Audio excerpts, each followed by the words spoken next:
Good evening and salutations, my B&B fans. You know,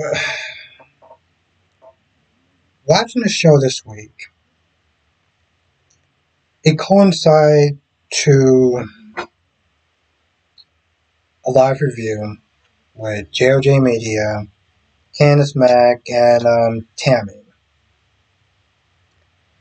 Normally, these type of conversations, there's a couple of different ways of looking at it.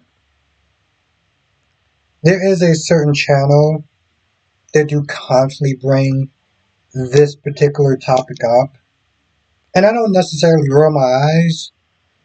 But I'm also kind of looking at them, not sideways, but being like, yeah, I can't rock with y'all. Like, I can't, nope, nope, nope, nope, no. I do not see a collab in our future, as in, like, ever.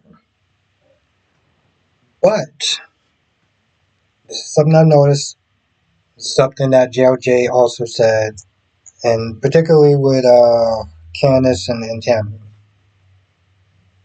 The show has an issue when it comes towards women and the lack of empowerment that they display. I don't know how the show was before I started watching it, before I started doing YouTube, but it's like this level of insecurity, desperation. You know, you have Brooke making excuses for Reg, making excuses. Well, yeah, Taylor, he did run back to Taylor. I was so hurt by how fast he ran back to Taylor, but he did feel betrayed. What am I watching at this point? What am I watching at this point? This is something also that Queen Nakisha once said. That sometimes these soaps, they rate some of the women as out of pocket because they're not exactly really written by women. So when they do things like this, it's like, well, yeah. I agree with that to some extent, and I don't agree with that, but in this particular case, I'm like, I can see where she's coming from.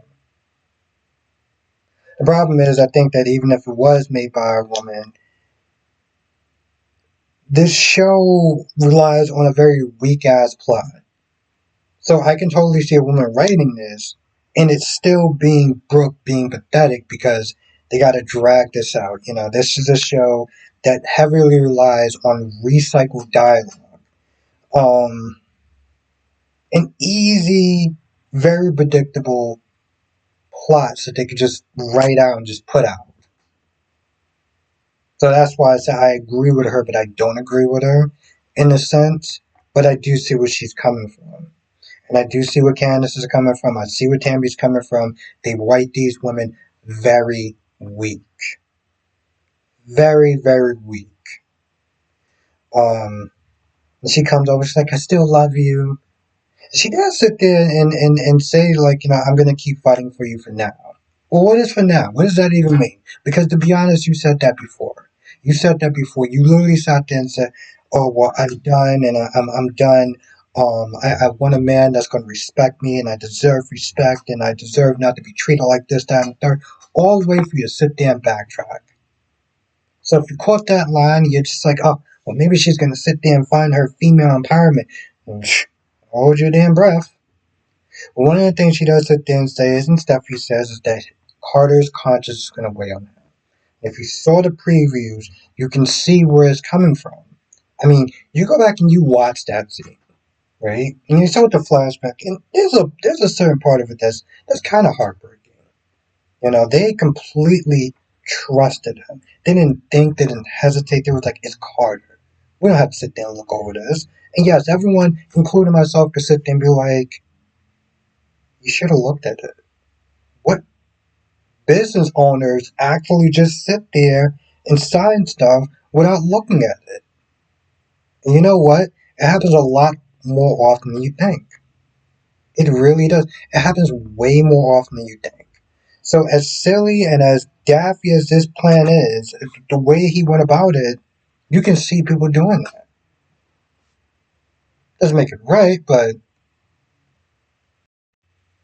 now, we're just up there trying to tell Justin you got to do something, and Justin's pretty much like, "Oh, my hands are tied," and I'm kind of just like, this doesn't not seem like that makes sense at all. But okay, once again, Poppy sits there and tells Finn, "Hey, listen, you got to keep this a secret." So he goes down to the prison. He gets the same treatment that Poppy got, and then he goes home.